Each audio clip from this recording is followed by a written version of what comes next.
Welcome back. आप देख रहे हैं वन अपना फाइनेंस मिनिस्टर और वक्त हो चला है आपके सवालों का जवाब देने का। मेरे साथ बेहद खास मेहमान जुड़ गए हैं, Hemant Turki CEO wise invest से और Vishwajeet Parashar mutual fund expert. आप दोनों का स्वागत है इस खास पेशकश में। और दर्शकों का सवालों का जो सिलसिला है वो शुरुआत करते हैं। हमारे साथ आफ्ताब अहमद क्या फ़ोन लाइन पर हैं?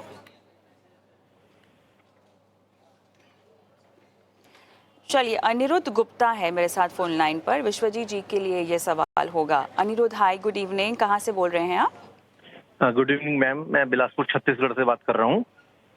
ओके, अब बताइए, मैम 5 से मेरा 10 साल के लिए आपको 10 लाख रुपए डालने हैं, aggressive funds for high returns. जी मैम। ओके, टाइम फ्रेम आपकी बढ़ सकती है या इतनी ही आपको रखनी है? मैम अभी इतनी रखूंगा, इसके बाद और भी इन्वेस्टमेंट करता जाऊंगा मैं, वो भी लॉन्ग टर्म के लिए। ओके जी ओके, ठीक है। तो ये 10 लाख रुपए आपको एक साथ लगाने हैं या किश्तों में लगाने जी हैं, या उस पर भी सलाह मैम। चाहिए? मैम एक साथ भी लगा सकता हूँ, किस्तों में भी लगा सकता हूँ। मैंने जोड़ा हुआ है, ये फंड लगाने के लिए जोड़ा है। बहुत बढ़िया। कोई खास लक्ष्य है आपका जिसके लिए आपने पैसे इकट्ठा करने हैं? जी मैम, मैं ज़्यादा से ज़्यादा मैम अमाउंट को इकट्ठा करके एक घर लूंगा मैम। ओके, तो घर की पूरी कीमत तो इकट्ठा नहीं होगी या आपको पूरी कीमत इकट्ठा करनी है? कितना राशि आप इकट्ठा करने का सोच रहे हैं? मैम मैं सोच रहा हूँ कि एटलीस्ट 15 से 20 साल में मेरे पास एक अच्छा अमाउंट हो जाए, क्योंकि अभी मैं 10 लाख लगाऊंगा, अगले साल मैं 5 लाख और लगाऊंगा, हर साल 5-5 लाख का इन्वेस्टमेंट करता जाऊंगा। 15 से 20 साल में आप कह रहे हैं कि आपके पास अच्छा अमाउंट हो जाए, लेकिन जो इन्वेस्टमेंट होराइजन आपने दी है मुझे, वो 5 से 10 साल की है, तो इसको क्या बढ़ा देना चाहिए? जी मैम। तो इस 5 से 10 को मैं लगभग 15 से 20 साल कर देती हूँ। जी मैम। ओके, 15 से 20 अभी साल में लमसम आप जो अमाउंट है पैसे, वो 10 लाख है मैम, उसके बाद में मैं 5 लाख नहीं वो ईयरली तो ठीक है, इन्वेस्ट कर सकता हूँ। उसके उसके बाद आप 5 लाख ईयरली इन्वेस्ट कीजिए। आप उसको हर महीना भी लगा सकते हैं या वो स्ट्रैटेजी आपको मिल जाएगी। मेरा सवाल आपसे ये है कि 15 से 20 साल के बाद आपने घर लेना है, वो घर की वैल्यू आज की वैल्यू की जितनी नहीं होगी, बढ़ जाएगी, वो पता होगा ना आपको? जी मैम, नहीं मैं प्लॉट लेके तो रखूंगा, बाकी जो घर बनाना है उसको प्लॉट मैं लेके देखूंगा मैम। रखेंगे, अच्छा। जी ओके, गॉट इट। ठीक है, विश्वजीत जी बताइए। जी, अनिरुद्ध जी, सबसे पहले तो मैं आपको बताऊँगा कि आपका जो लक्ष्य है वो 5 से 10 साल, फिर आपने 15 साल किया। तो अगर मैं 10 साल की प्लानिंग लेके चलूँ और सिर्फ 10 लाख जो लमसम आप एकमुश्त निवेश करना चाहते हैं, तो ये करीब-करीब बन जाता है 31 लाख रुपए, अगर हम 12% का सीएजीआर लेके चलते हैं। वहीं अगर आप 5 साल का लक्ष्य लेके चलते हैं, तो ये 17 लाख रह जाता है। तो जितना लंबी अवधि होगी, उतना पावर ऑफ कंपाउंडिंग का आपको लाभ मिलेगा, उतना ही आपका कॉर्पस ज़्यादा बढ़ेगा। तो ये आपको ध्यान रखना है कि जितना लंबा समय हो, उतना अच्छा है। और जो आप 10 लाख निवेश इकट्ठा करना चाहते हैं, तो मेरी सलाह ये रहेगी कि आप एसटीपी के माध्यम से थोड़ा-सा स्टैगर करें अपनी इन्वेस्टमेंट्स को, एकमुश्त ना लगाएँ, क्योंकि बाज़ार में एक तरीके से थोड़ी-सी वॉलेटिलिटी है अभी। तो आप कोशिश करें, इसको 2-3 महीने के पीरियड में इसको निवेश कर सकते हैं और एक डाइवर्सिफाइड इक्विटी पोर्टफोलियो बनाएँ, जिसमें कि आपके पास करीब-करीब 4-5 फंड्स ऐसे हों, जहाँ पे आपको अक्रॉस मार्केट कैप का डाइवर्सिफिकेशन मिले, एएमसी का डाइवर्सिफिकेशन मिले और थोड़ा इन्वेस्टमेंट स्टाइल का भी डाइवर्सिफिकेशन मिले। तो मेरे हिसाब से 2-2 लाख रुपए आप जो फंड्स मैं आपको सजेस्ट करूँगा, एक लार्ज कैप फंड ले सकते हैं, जिसमें कि आईसीआईसीआई प्रूडेंशियल का ब्लू चिप फंड आप कंसीडर कर सकते हैं। इसके अलावा एक मिड कैप फंड लेंगे, जिसमें कि मोतीलाल ओसवाल का मिड कैप फंड और फ्लेक्सी कैप फंड, जहाँ पे large cap, mid cap, small cap का एक्सपोज़र रहता है, लेकिन कुछ लोग ज़्यादातर लार्ज कैप का एक्सपोज़र रहता है और यहाँ पे आपको थोड़ा-सा इंटरनेशनल एक्सपोज़र भी मिलेगा पारंपरिक फ्लेक्सी कैप में। तो ये एक फ्लेक्सी कैप फंड ले सकते हैं। इसके अलावा एक स्मॉल कैप फंड लेंगे, जिसमें कि आप बंधन का स्मॉल कैप फंड कंसीडर कर सकते हैं और एक फोकस फंड जो एचडीएफसी का फोकस 30 फंड है, जहाँ पे 30 शेयर होते हैं और वो फंड मैनेजर के बहुत ही चुनिंदा शेयर्स होते हैं। तो मेरा कहने का मतलब ये है कि बहुत ज़्यादा एग्रेसिव होने से कोई लाभ नहीं है। अगर हम डाइवर्सिफाइड पोर्टफोलियो बनाएँ, तो कम रिस्क लेके भी उतने रिटर्न्स बनाए जा सकते हैं, क्योंकि एक लंबी अवधि है। और कोशिश करें आप 2-2 लाख रुपए इसको इनके लिक्विड फंड्स में निवेश कर दें और वहाँ से 2 या 3 महीने में आप इसको ट्रांसफर कर दें इक्विटी में, जिसको सिस्टमैटिक ट्रांसफर प्लान भी कहते हैं। तो आपको मार्केट वॉलेटिलिटी से भी बचाव हो जाएगा और लंबे समय में एक अच्छा कॉर्पस बनाने में कम रिस्क लेकर आपको एक अच्छी वो मिल जाएगा, स्ट्रैटेजी मिल जाएगी। तो अनिरुद्ध जी, आप हर साल जो 5 लाख निवेश करेंगे, कोशिश करें इन्हीं 4-5 फंड्स में निवेश करें, नए फंड्स को ज़्यादा ऐड ना करें।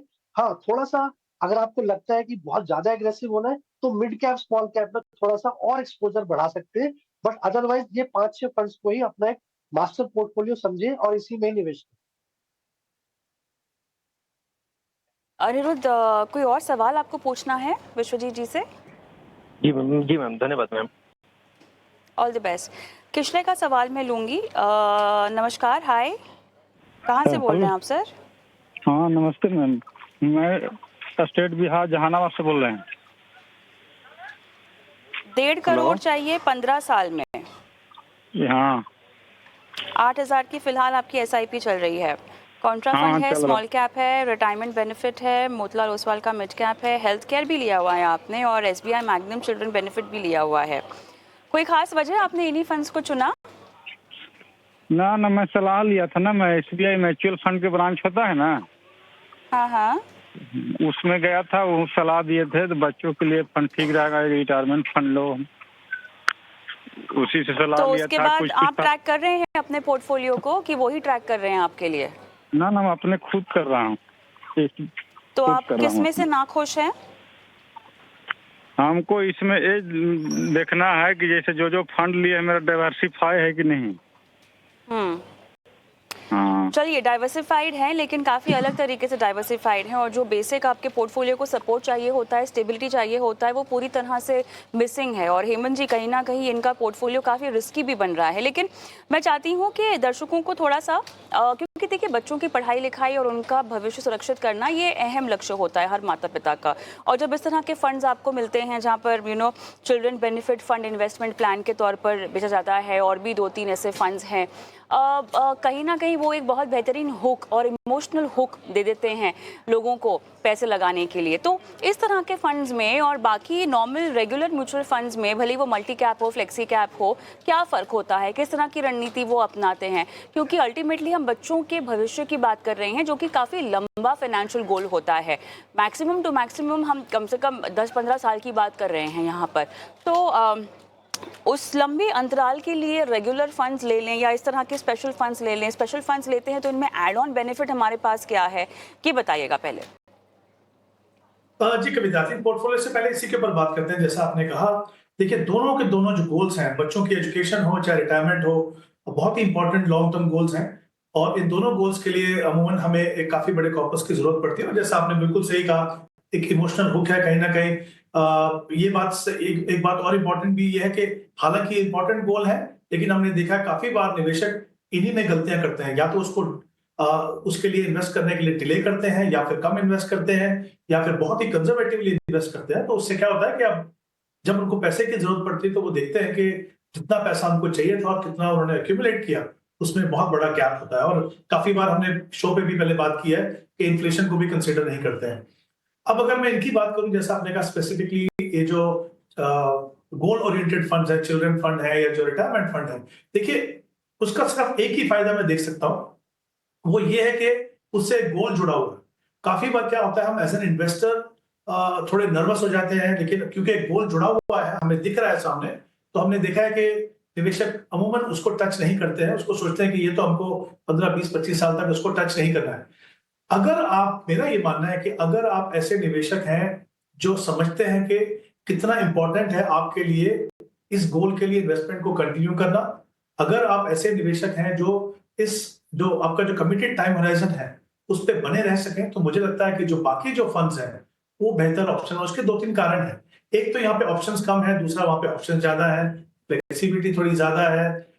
तीसरा, ये जो नॉर्मल जो फंड्स होते हैं उनमें हमने देखा कि जो इनफ्लोज हैं वो काफी अच्छे रहते हैं, तो फंड मैनेजर के पास भी अपॉर्चुनिटीज रहती है कि वो अच्छे तरीके से इन्वेस्ट करके कभी बदलाव करना वो भी कर सकते हैं। तो मुझे लगता है in terms of potential of return और जो फ्लेक्सिबिलिटी है उसके हिसाब से बस उसकी कंडीशन सिर्फ यही है, जैसा मैंने पहले कहा, कि आप एक डिसिप्लिन निवेशक हो, आप अपने गोल्स की वैल्यू इंपॉर्टेंस को समझें। अगर आप उसमें बने रहें तो जो नॉर्मल फंड्स हैं मुझे लगता है वो बेहतर है।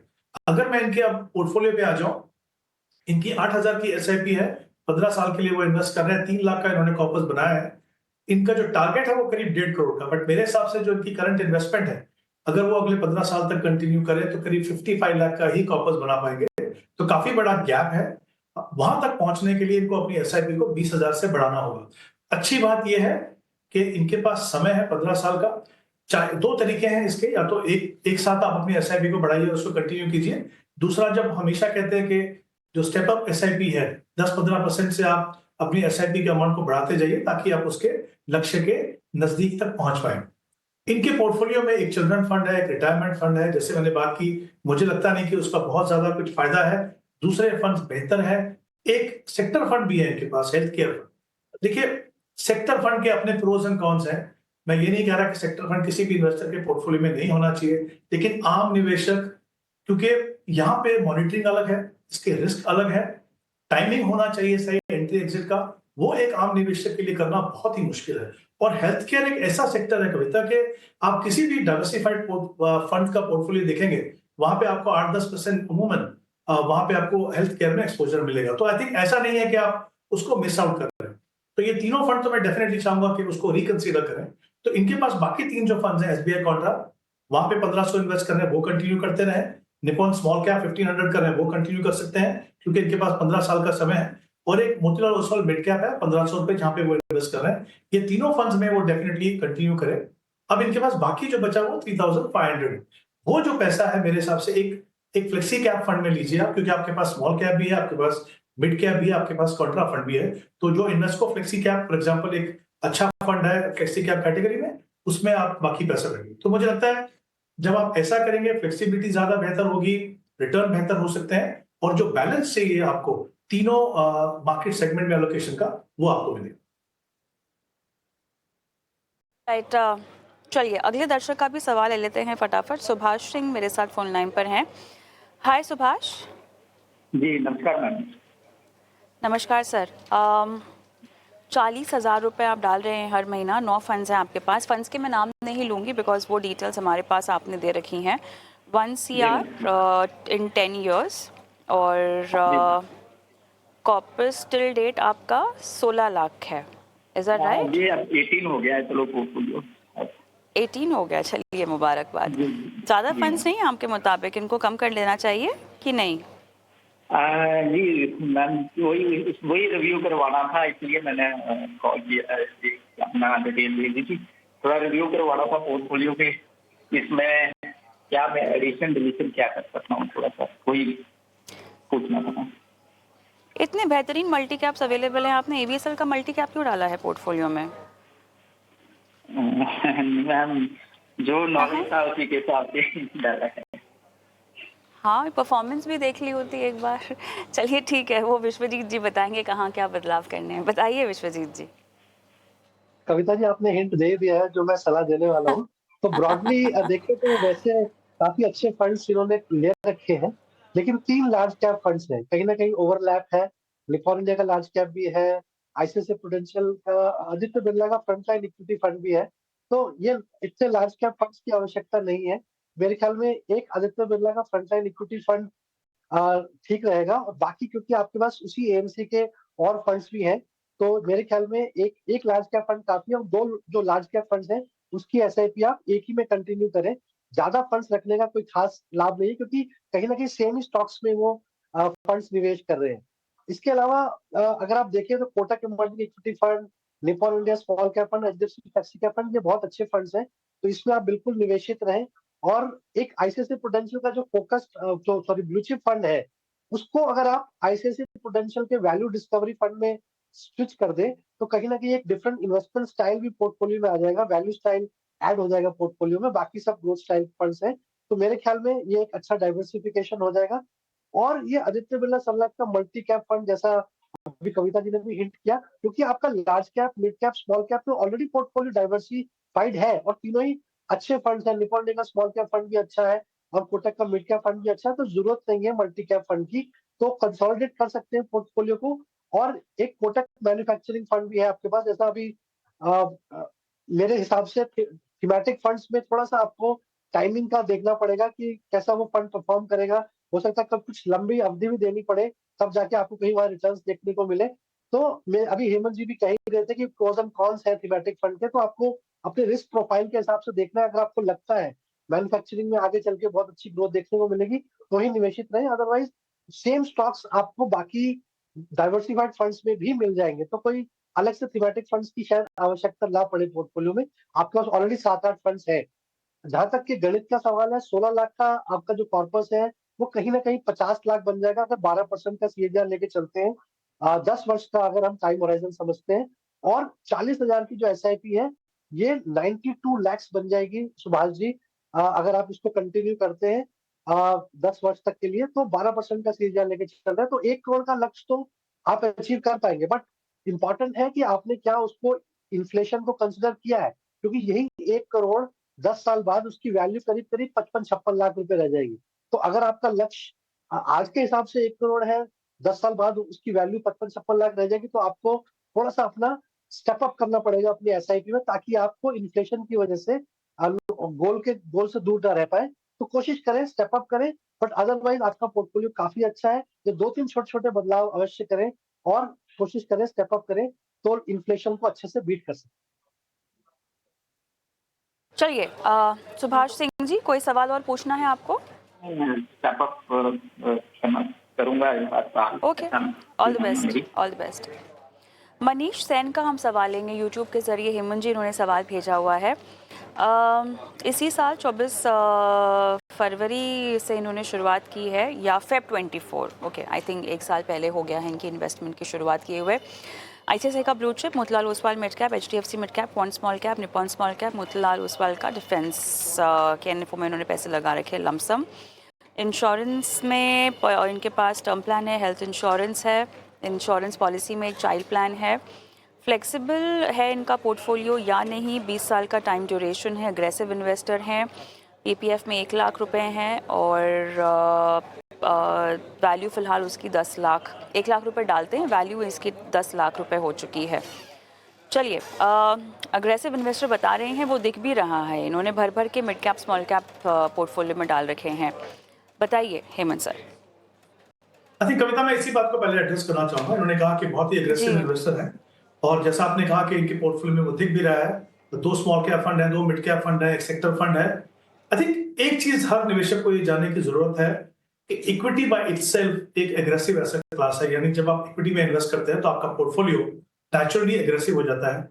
इसमें कोई गारंटी नहीं है। मैं ये नहीं कह रहा हूं कि स्मॉल कैप मिड कैप का potential over a longer period अच्छा नहीं है, बिल्कुल अच्छा है। अगर आप एक अच्छे फंड में है, उसका एक्सपोजर सही प्रोपोर्शन में है तो सही है, लेकिन मुझे लगता है कि आम निवेशक के लिए लॉन्ग टर्म में जब आप इन्वेस्ट करते हो, जिनके पास वो कैपेसिटी नहीं होती कि वो बहुत ज्यादा पोर्टफोलियो को मॉनिटर करें, बहुत ज्यादा चेंजेस करें समय समय पे, तो हमेशा आपके पोर्टफोलियो में कहीं ना कहीं लार्ज कैप पे थोड़ा सा बायस रहना चाहिए। तीनों सेगमेंट की जगह है, लेकिन वो प्रोपोर्शन बिल्कुल सही होना चाहिए। तो आई थिंक ये इंपॉर्टेंट है किसी भी निवेशक को समझने के लिए कि इक्विटी खुद से एक एग्रेसिव एसेट क्लास है। दूसरा, अगर मैं देखूं कि इनके पास 20 साल का समय है, I think in terms of strategy बिल्कुल सही है। इक्विटी ओरिएंटेड पोर्टफोलियो बनाइए, लंबा समय है, आप एसआईपी से इन्वेस्ट कर रहे हो ओवर ए लॉन्गर पीरियड, ये जो डिसिप्लिन अप्रोच है काफी अच्छे रिजल्ट देती है। दूसरा, इक्विटी का जो सही पोटेंशियल है, क्योंकि आप डिसिप्लिन तरीके से लंबे समय के लिए इन्वेस्ट कर रहे हो, तो आपको उसका काफी फायदा होता है। अब जैसे मैंने पहले कहा कि पोर्टफोलियो में एग्रेशन बहुत ज्यादा है, तो कहीं ना कहीं इसको रीबैलेंसिंग करने की जरूरत है। तो वो कैसे करेंगे? कुछ एक फंड्स हैं इनके पोर्टफोलियो में जिसमें वो कंटिन्यू कर सकते हैं, जैसे Motilal Oswal mid cap 3000, Nippon India small cap 2000 और आईसीआईसीआई ब्लू चिप 4000। ये 3 फंड एग्जिस्टिंग फंड में से आप निवेश करेंगे। इसके अलावा इनके पास 5000 रुपीज और है जिसको रीएलोकेट करने की जरूरत है। तो मुझे लगता है कि एक मल्टी कैप फंड ले लीजिए आप। तीनों सेगमेंट में आपका एक्सपोजर रहेगा, लेकिन एक डिसिप्लिन तरीके से रहेगा। तो मुझे लगता है वो आप ऐसे कोटक मल्टी कैप को देख सकते हैं। एक इनके पास डिफेंस फंड है जो आई थिंक इन्होंने साइकिल के पीक पे लगाया था पैसा, उसके बाद उन्होंने अगर फॉलोअप नहीं किया है तो उनके लिए ऑब्वियसली वो सही ऑप्शन नहीं है। तो मुझे लगता है वो जो 40,000 पे उन्होंने इन्वेस्ट किया है, जितनी भी उसकी वैल्यू है, उसको रीएलोकेट करके मल्टी कैप में लगाइए। तो एक फंड्स थोड़े कम होंगे, एग्रेशन थोड़ा कम होगा। हमने बहुत ज्यादा compromise in terms of allocation नहीं किया है, क्योंकि तीनों सेगमेंट हमने एक्सपोजर दिया, लेकिन उस तरीके से दिया कि कहीं पोर्टफोलियो में जो है रिस्क है वो काफी हद तक कम हो जाए। चलिए, अभय का सवाल लेंगे। विश्वजीत जी, आपके लिए सवाल है यूट्यूब से। इनकी उम्र 53 साल की है और अपने रिटायरमेंट के लिए ये सेव करना चाहते हैं। 24,500 रुपये की एसआईपी इन्होंने कुछ पोर्टफोलियोज़ में कर रखी हैं, कुछ फंड्स में कर रखी हैं। दो ही फंड्स डाल रखे हैं दरअसल, 10 साल का टाइम होराइजन है इनके पास। दोनों ही फंड्स के बारे में जानकारी दीजिएगा। पराग पारिक फ्लेक्सी कैप तो खैर जानते हैं, बट एनजे का इन्होंने फंड ले रखा है, किस तरह का फंड है ये? बिल्कुल कविता जी, देखिए रिटायरमेंट प्लानिंग कर रहे हैं। ये एनजे का जो मार्स है, इसमें कहते हैं कि mutual fund automatic rebalancing system एक टूल है जिसमें मार्केट के उतार चढ़ाव को देख के डेट और इक्विटी में पोर्टफोलियो एलोकेट होता है। तो जैसा रिस्क प्रोफाइल इन्होंने चूज किया हुआ, क्योंकि उसमें कई सारे तरीके के पोर्टफोलियोज हैं, 10% इक्विटी, 30% इक्विटी, डिपेंड करता है कि उन्होंने कौन सा पोर्टफोलियो लिया है। तो अपने रिस्क प्रोफाइल के हिसाब से उसमें कई सारे फंड्स उसमें एनजे ने इन्वेस्ट किया हुआ है। एनजे की रिसर्च टीम है जो ये ऑटोमेटिकली एलोकेट करती है। तो मेरे हिसाब से एक तरीके से डायनेमिक एसेट एलोकेशन है, बट सारा ही पैसा एक ही फंड में चला जाए, बास्केट में चला जाए, वो थोड़ा सा मुझे लगता है कहीं ना कहीं रिस्की। और ये रिटायरमेंट प्लानिंग कर रहे हैं, जो mother of all financial goals है। 60 साल के बाद 30, 35, 40 साल उनको इसी कॉर्पस से अगर अपना खर्च चलाना है, तो कहीं ना कहीं मेरे ख्याल में एक ही फंड पे फोकस नहीं करना चाहिए, थोड़ा डाइवर्सिफाई करना चाहिए। जैसे कि पराग पारिक फ्लेक्सी कैप लिया भी है, तो मेरे ख्याल में इनको आधा पैसा किसी जो हम डिफरेंट फंड्स में निवेश कर सकते हैं। जैसे कि हम पोर्टफोलियो बनाते भी हैं, एक बैलेंस पोर्टफोलियो, उसमें डाइवर्सिफाइड इक्विटी फंड्स चुनाव करना चाहिए, जैसे कि लार्ज कैप और मल्टी कैप फंड्स की मदद ले सकते हैं, ताकि एक ही फंड में फोकस ना रहे, कंसंट्रेशन रिस्क ना रहे। बाकी इनका जो गोल देखें तो 29,500 रुपए की अगर एसआईपी कर रहे हैं, 24,500 एक में और 5,000 ये पराग पारिक फ्लेक्सी कैप में कर रहे हैं, तो 12% का सीएजीआर लेके चले तो 68 लाख रुपए बनते हैं 10 वर्ष में। तो ये कोई बहुत बड़ा कॉर्पस तो नहीं बन पाएगा। तो मैं इनको यही सजेस्ट करूंगा कि जितना हो सकता है स्टेप अप करें, ताकि ये जो 1 करोड़ का गोल है, अगर 10% स्टेप अप करते हैं तो अपने ये 1 करोड़ के लक्ष्य तक पहुंच पाएंगे। तो 10% का स्टेप अप तो करना ही है, और ये भी कंसिडर करना है कि 1 करोड़ से क्या उनका रिटायरमेंट पूरा हो पाएगा, क्या वो इतनी रेगुलर इनकम जनरेट कर पाएंगे। अगर सही है, कोई और भी माध्यम है, कहीं और जगह भी निवेश कर रखा है, तो बहुत अच्छी बात है। बट अदरवाइज इनको थोड़ा सा और फोकस करना चाहिए अपने रिटायरमेंट की तरफ, और कोशिश करनी चाहिए एक ही फंड में सारा पैसा न लगाएं, डिफरेंट फंड्स में भी लगाएं, ताकि कॉन्सेंट्रेशन रिस्क से इनका बचाव हो सके। चलिए, तो अब है को ये सलाह। मेरे पास समय समाप्त हुआ है, वरना और भी सवालों को जगह हम दे सकते थे इस कार्यक्रम में, लेकिन फिलहाल आप दोनों का बहुत बहुत धन्यवाद, समय दिया हमें, जुड़े हमारे साथ और दर्शकों की लाइव फाइनेंशियल प्लानिंग भी की। और अपने फाइनेंस मिनिस्टर में हम भी रुकते हैं छोटे से ब्रेक के लिए, लेकिन ब्रेक के उस पार बात होगी सोने में खरीदारी को लेकर। आपको बताएंगे कि क्या वो जरिए हैं जिसके ज़रिए आप सही तरह की सोने की शॉपिंग कर सकते हैं। इस ब्रेक के बाद